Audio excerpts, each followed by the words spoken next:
Welcome back to our channel where we share updates and untold stories about Catherine, Princess of Wales, and her royal family. Today, we bring you some news. Andrew confesses as Charles confirms their removal. Meghan is involved in late 2025. King Charles III's main measures transformed the operational structure and popular perception of the British monarchy. In a matter of weeks, the institution witnessed the official and irrevocable elimination of all remaining royal styles, titles, and honors from Prince Andrew, the Duke of York. The dissemination of unverified allegations purportedly made by Andrew that aimed to implicate Meghan, the Duchess of Sussex, in his own tarnished social standing, and the clear consolidation of practical authority within Prince William and Catherine. In light of the monarch's ongoing health treatments, these modifications were a deliberate effort to safeguard the crown's image by addressing persistent concerns and streamlining the monarchy's fundamental responsibilities. Assistants and analysts saw the steps as components of a comprehensive, pragmatic strategy to preserve the institution's legitimacy during significant public scrutiny. On October 30th, 2025, Buckingham Palace issued a concise statement announcing that Andrew Mountbatten Windsor, once the Duke of York, would permanently forfeit his titles and honors. This included the cessation of his public use of dukedom-related titles, the revocation of his military and royal patronages, and the annulment of honors that traditionally indicated formal endorsement and public stature, therefore diminishing a former senior royal to the position of a private citizen for all official intents and purposes. The ruling ensued after an extensive duration of domestic and global scrutiny about Andrew's prolonged association with Jeffrey Epstein, the convicted financier whose 2019 arrest and subsequent death in custody prompted much investigation into his network. Numerous observers saw the decision as the culmination of a process initiated in 2019, when Prince Andrew first withdrew from public obligations after a highly condemned televised appearance. This occurred subsequent to the 2022 legal settlement with Virginia Giuffre for an alleged $12 million, which had already resulted in the royal family losing military affiliations and other royal patronages. Numerous individuals anticipated the palace's reaction after months of conjecture. Nonetheless, the consequences proved to be more intricate and unanticipated than a solitary public declaration implied. Following the discovery, allegations emerged that Prince Andrew engaged in a private conversation with a close associate at a secluded residence near Windsor. Subsequently, media outlets stated that Andrew clearly attempted to broaden the scope of culpability by asserting that other members of the royal family had similar social encounters. Andrew allegedly said, "Meghan is far from innocent. She is entangled with me regardless of her preferences." This unverified claim swiftly united two of the family's most contentious individuals and ignited a media frenzy. Reports indicate that Meghan Markle engaged with Epstein's network via links in the American entertainment industry before her marriage to Prince Harry in 2018. Andrew purportedly said in the disclosed private interview that documents or email correspondence would indicate her involvement in Epstein-related social gatherings. Initial public reporting characterized the allegation as speculative and without substantiation. No image, contemporaneous record, or testimonial established a direct link. Meghan was absent from the public Epstein contact lists, despite the inclusion of specific industry figures with whom she had collaborated. The Duchess of Sussex and her staff responded promptly and assertively. The representative for Meghan and Prince Harry described the charges as baseless, desperate, and a blatant effort to divert from a problem of his own creating. The Duchess has always spoken against the exploitation of women, and the allegations were slanderous. Representatives of the Sussexes and independent analysts emphasized that the allegation was unfounded and that the responsibility for evidence was with those making such grave claims, characterizing the incident as yet another effort to exploit a personal grudge in the media. The episode generated a significant problem for Buckingham Palace. Sources close to the king indicate that Charles responded to Andrew's formal dismissal and his provocative remarks with a comprehensive and multifaceted strategy to mitigate past difficulties and strengthen a progressive institutional narrative. The king allegedly discussed with senior advisers the exclusion of Prince Andrew and, in a broader context, the Sussexes as part of a cleansing of the institution. This term, utilized by palace insiders, refers to a concerted effort initiated during the peak of the Epstein scandal from 2019 to 2021, aimed at dissociating the crown from associations and behaviors that could jeopardize public trust. According to one advisor, Charles saw the public dissolution of patronages and military affiliations concerning his brother together with the 2020 Megxit Pact with Prince Harry and Meghan as interconnected elements of a cohesive plan aimed at safeguarding the monarchy. A private Sandringham meeting in early November 2025 established this strategy. The king convened with principal advisers and Prince William and Princess Catherine at Sandringham, the royal family's Norfolk residence, for familial assemblies and discussions. Palace sources reported that the king remarked, "Removing Meghan and Andrew's titles was the appropriate decision, linking Andrew's title revocation with the Sussexes' cessation of using His/Her Royal Highness styles for official purposes." Significantly, the king granted the subsequent generation tangible and audible authority and guidance over the monarchy. He allegedly stated, "I possess immense confidence in Catherine and William. Their discernment is sound, their dedication unwavering." This declaration was interpreted within royal circles as not merely a personal endorsement. It solidified the Prince and Princess of Wales's authority over institutional priorities, public communication and resource distribution, a concentration of power that has seldom been seen in contemporary history. Constitutional authority differs from the informal practical power that the king purported to confer. Legal frameworks and conventions constrain sovereignty and the nominal powers of the crown within the British monarchy. The individuals responsible for shaping the institution's everyday public operations and converting the monarchy's symbolic capital into policy goals, public engagements, and communication tactics have evolved rather than the monarchical powers themselves. William and Catherine had more influence over public engagements, philanthropic affiliations, palace communication teams, and internal changes aimed at mitigating risk and expense. Prince Andrew withdrew from public life after a decade of deterioration. His career illustrates how controversy and media scrutiny may eclipse public service. Andrew gained prominence as a prominent naval captain during the Falklands War and later served as the UK's special representative for international trade and investment. Throughout his tenure with the family, he represented the crown at several ceremonies and held various patronages and honorary military positions. Nonetheless, the scrutiny surrounding his affiliation with Jeffrey Epstein diminished that stature. Following Epstein's 2019 arrest, investigative journalism and heightened scrutiny of his social networks, along with Andrew's participation and concerns over his judgment and associations, were significant topics of discussion. Andrew saw a decline at prominent events. He endured much distress during his 2019 BBC Newsnight interview while articulating his perspective on the matter. An attempt to exonerate himself instead unveiled a succession of miscalculations, justifications devoid of compassion for purported victims.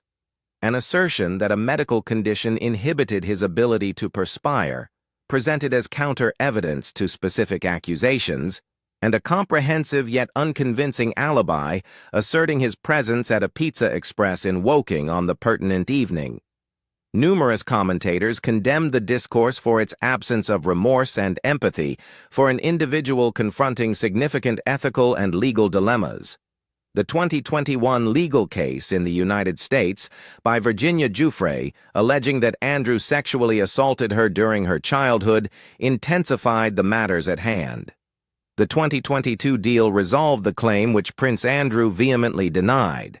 Andrew's legal team characterized the out-of-court settlement, of $12 million, a significant and publicly disclosed amount, as a pragmatic measure to circumvent the distress and uncertainty associated with a public trial. For numerous observers, it constituted an implicit acknowledgement of the gravity of the allegations, or at the very least an admission that the litigation represented an existential threat to the family's reputation.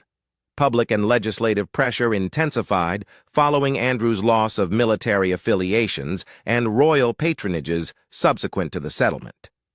Following further U.S. congressional investigations into Epstein's network and the revelation of more court documents in October 2025, King Charles determined that Andrew's informal association with the monarchy was untenable. The irrevocable forfeiture of Andrew's titles was presented as a conclusive action to dissociate the institution from an individual who may tarnish its reputation. A multitude of explorations and findings originated in the U.S., where legislators and spectators lauded the initiative. The British public opinion responded vehemently. In the immediate aftermath, almost 90% of respondents supported the King's decision, indicating the public's want for rectification after prolonged scandal. The rapid consolidation of power by William and Catherine contrasted sharply with Andrew's protracted decline. The Prince and Princess of Wales have been spearheading an intergenerational transition in the family's public life for years. The King's endorsement has codified and expedited this initiative. Prince William, the monarchy's direct heir, has always adopted a vigorous stance on matters that jeopardize its legitimacy, seeing occurrences like his uncle's as existential dangers to the institution's future significance. William's public persona combines a conservative view of the crown's symbolic significance with a willingness to modernize its responsibilities. This has shaped his leadership philosophy as he assumed increased responsibility. Catherine evolved into a strategic asset. Since her marriage in 2011, Catherine Middleton, born in 1982 in Berkshire, to a middle-class family, has shown notable competence, public composure, and significant charity engagement. Her relatability and policy-oriented approach to her problems have contributed to her enduring popularity.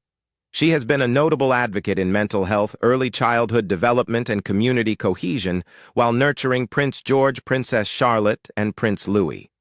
Her leadership of the Royal Foundation Center for Early Childhood and its Shaping Us campaign emphasized the enduring social and economic advantages of early developmental investment, aiming to engage politicians and practitioners rather than just offering ceremonial patronage. Catherine prioritizes authentic evidence-based therapies with verifiable outcomes. William's environmental involvement provided a supplementary policy foundation. He established the Earthshot Prize to convert royal visibility into incentives for environmental innovation.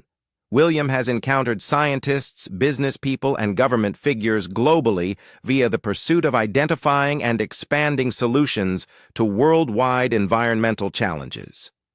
His 5-year Homewards initiative to mitigate homelessness in designated UK cities prioritizes targeted, replicable actions above broad symbolic gestures.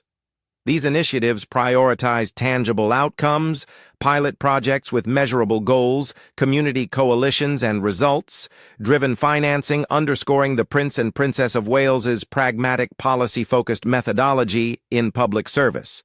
William and Catherine also advocated for mental health awareness. Heads Together, initiated years ago, but still pertinent, sought to normalize discussions around mental health, reduce the stigma associated with seeking assistance, and elevate mental health as a policy priority among governmental and public sectors. Through the incorporation of personal narratives into public initiatives, the duo has garnered public interest while emphasizing enduring social impact. The duo expedited their initiatives after the King's augmentation of their institutional authority to reallocate fund staff and media assets.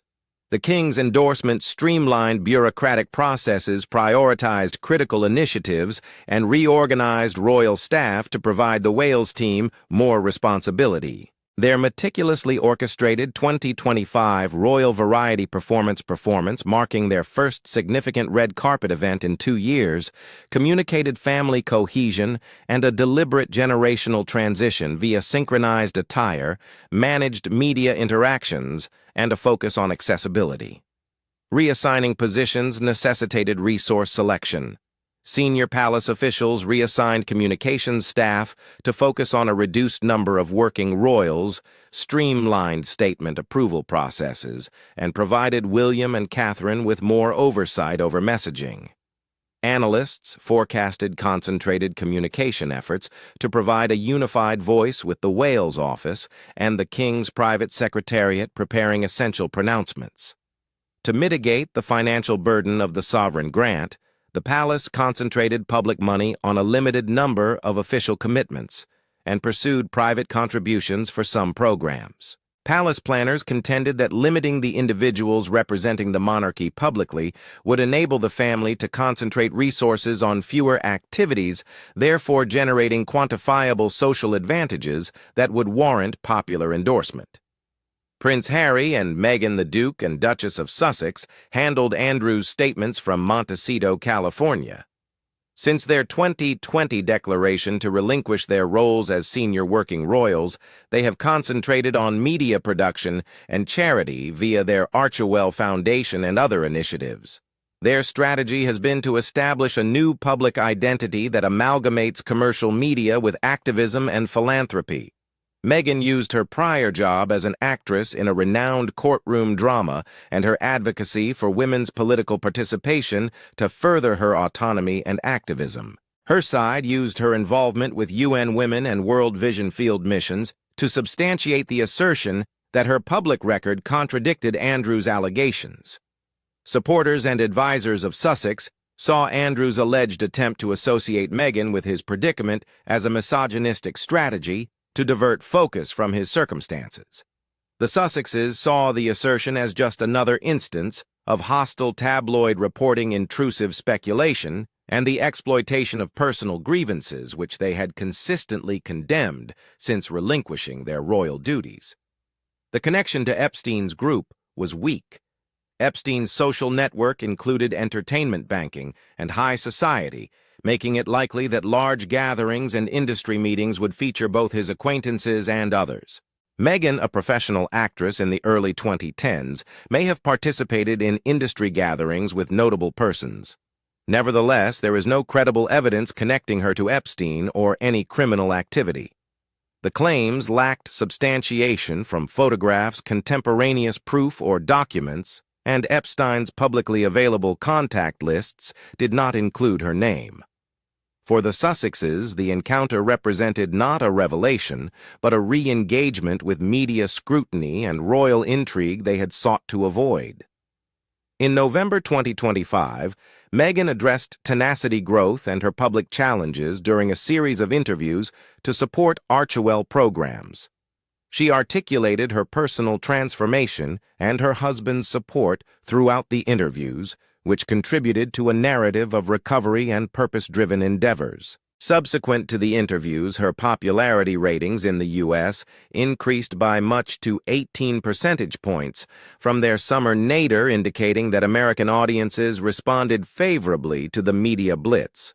Prince Harry vigorously countered the charges by legal means and public declarations, labeling them as defamatory drivel, and accusing the British media and palace insiders of maligning him. This exchange reinforced the notion that a comprehensive family reconciliation was unlikely in the near future. The king's handling of the concurrent issues with his brother and younger son demonstrated a plan for institutional survival, establishing a more streamlined and agile monarchy centered on the direct line of succession. The objective was to provide a definitive message on the principal functioning monarchy by addressing Andrew's forced demotion and the Sussexes' negotiated exclusion from pivotal roles as components of a cohesive corrective strategy. This method is grounded on history, The Crown has modified its structure and public function in reaction to crises ranging from the constitutional and personal turmoil of Edward VIII's 1936 abdication to the significant personal and public conflicts of the 1990s that altered societal expectations on royal openness and accountability. Contemporary media is distinctive in its rapidity and scale. Conventional institutions find it challenging to manage narrative and public sentiment because of the incessant news cycle and global social media platforms. The King's acts and the elevated status of William and Catherine represent an attempt to reclaim narrative authority by demonstrating accountability and a renewed sense of purpose. Strategic realignment has numerous significant implications. Initially consolidating practical authority under a limited group of senior working royals, namely the King and Queen, the Prince and Princess of Wales, the Duke and Duchess of Edinburgh, and the Princess Royal, enhances communication and resource distribution. A reduced number of public-facing personnel optimizes scheduling, mitigates the risk of contradictory statements, and facilitates a more uniform public relations strategy. This enables the monarchy to focus financial, managerial, and logistical resources on high-impact initiatives instead of broadening patronage among an extensive family network. Unnamed palace strategists have proposed that lesser-known but esteemed relatives such as Lady Louise Windsor may be considered for auxiliary roles in the future to distribute responsibilities and maintain the institution's public image. The King's resolute decision underscores transparency and accountability.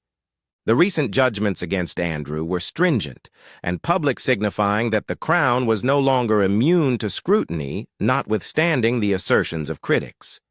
In a political culture where public institutions derive legitimacy from perceived equity and integrity, a demonstrable readiness to act even against a relative was intended to enhance credibility, particularly among younger generations who are increasingly skeptical of inherited privilege and more insistent on accountability.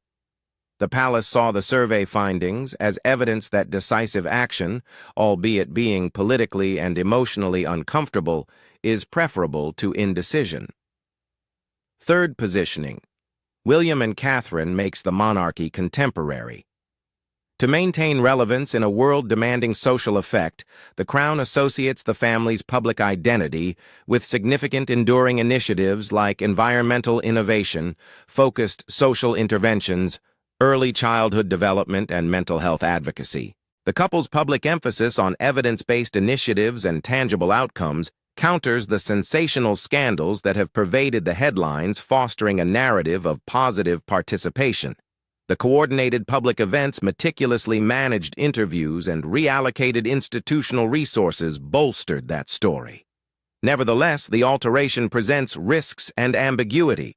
The ongoing disclosure of Epstein network documents and information seemingly required by a former U.S. official.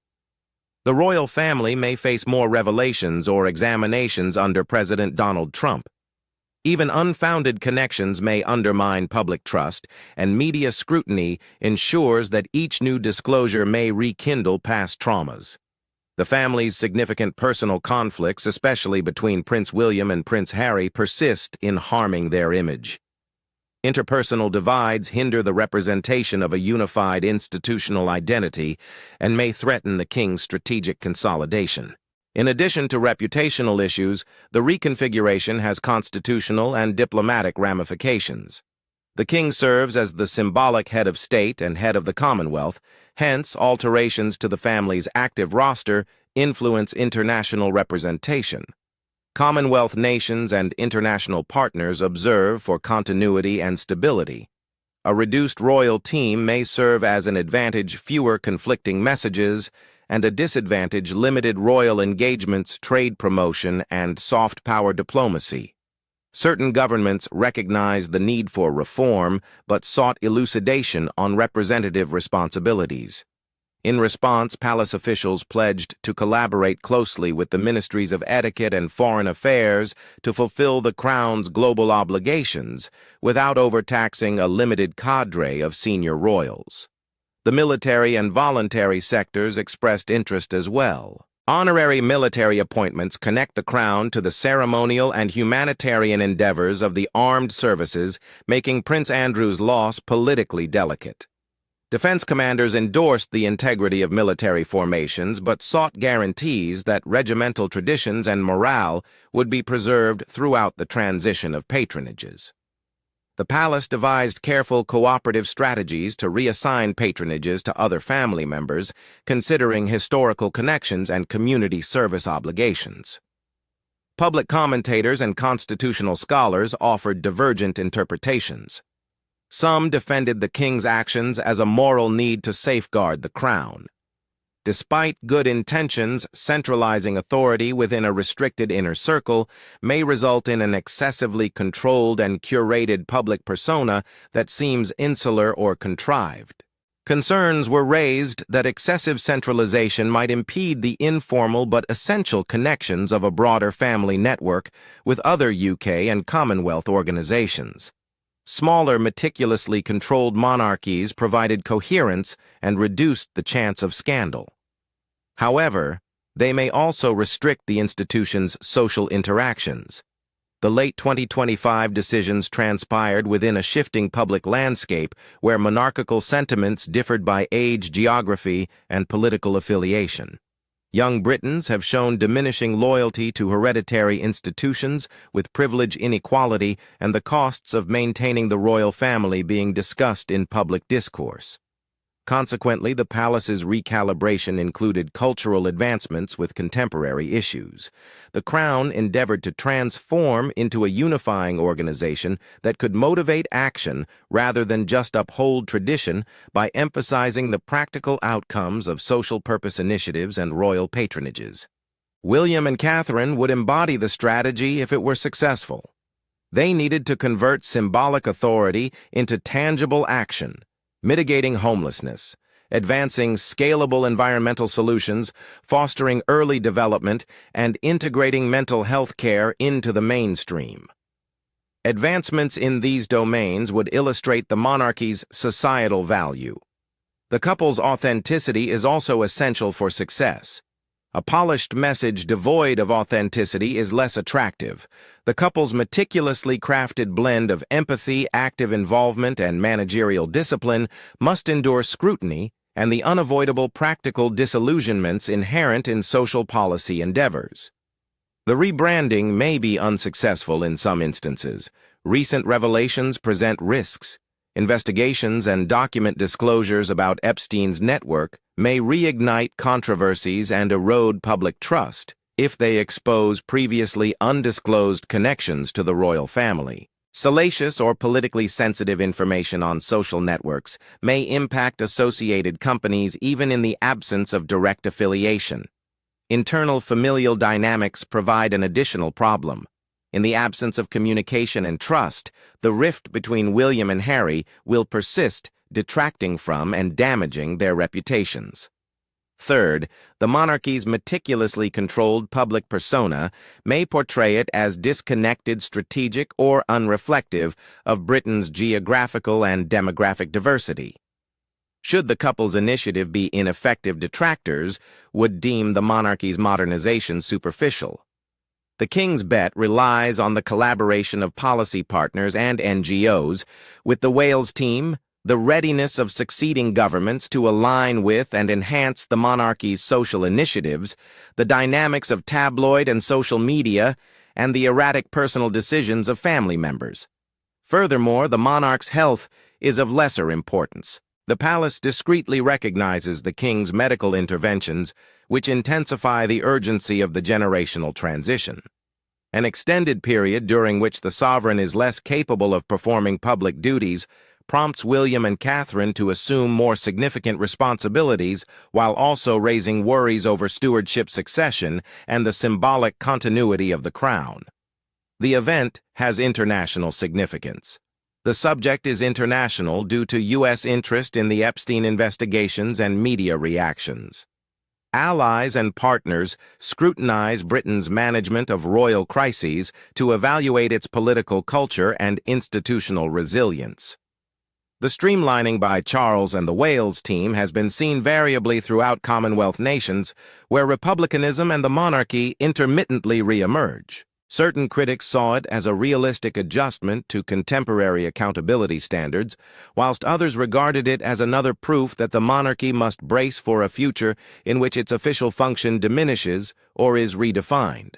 Consequently, late 2025 revealed the vulnerabilities and fortitude of the House of Windsor. Confronted with generational transformation, media saturation, and controversy, King Charles endeavored to condense the active royal family into a more compact, effectively managed unit, thereby endowing it with the moral authority and practical resources necessary to navigate the monarchy through a period where public legitimacy relies on evident utility. The wager relies on the Prince and Princess of Wales's capacity to sustain public trust via significant achievements, adeptly navigate the evolving media landscape, and resolve familial matters.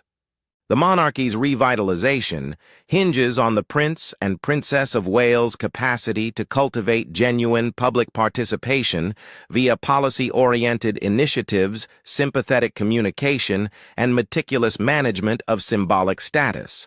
They might potentially restore the Crown's significance by demonstrating its leadership in environmental innovation, homelessness, alleviation, early childhood support, and mental health initiatives. Nonetheless, later missteps, poorly managed scandals, or historical associations may compromise the whole rebranding effort. The palace has considerable operational difficulties. Continuous managerial discipline is required to guarantee that initiatives provide verifiable outcomes, communications are coherent and credible, and the household's internal culture aligns with public assertions of transparency and accountability. This entails selecting leaders for the new programming initiatives, redistributing patronages, and directing less prominent family members into supportive roles without eclipsing them. The Crown must also oversee its financial impact in the long run to persuade taxpayers and politicians that a reduced monarchy justifies the public expenses associated with sustaining a royal family. This has led to improvements in management. The royal household has modified reporting structures, seconded specialized project teams from the non-profit and private sectors to implement pilot initiatives aligned with the Wales couple's priorities, and established new metrics frameworks to evaluate program effectiveness, thereby minimizing duplication and expediting decision-making. The communication system has established clearer crisis escalation protocols to minimize impulsive statements and prioritize intentional evidence-based public engagement. Given that human behavior and personal interactions may create significant institutional vulnerabilities, there has been an internal growth in safeguarding media management and legal risk assessment training and consultation. A historic institution is adapting to contemporary demands under global scrutiny. King Charles's late 2025 interventions, dismissing a contentious individual from the public royal list, countering speculative claims, and consolidating power within the next generation, seek to harmonize tradition with innovation. This strategy may ensure the Crown's relevance in the 21st century, contingent upon internal changes, the Wales team's capacity to convert symbolic power into social results media dynamics, and the erratic release of legal and documentary findings from outside probes. In the next years, as the monarchy endeavors to transform itself while preserving the continuity and ceremonial dignity that have historically characterized its role in British public life, the House of Windsor will evaluate its newfound stability. Thank you for watching the video. Please let us know your thoughts, and goodbye for now.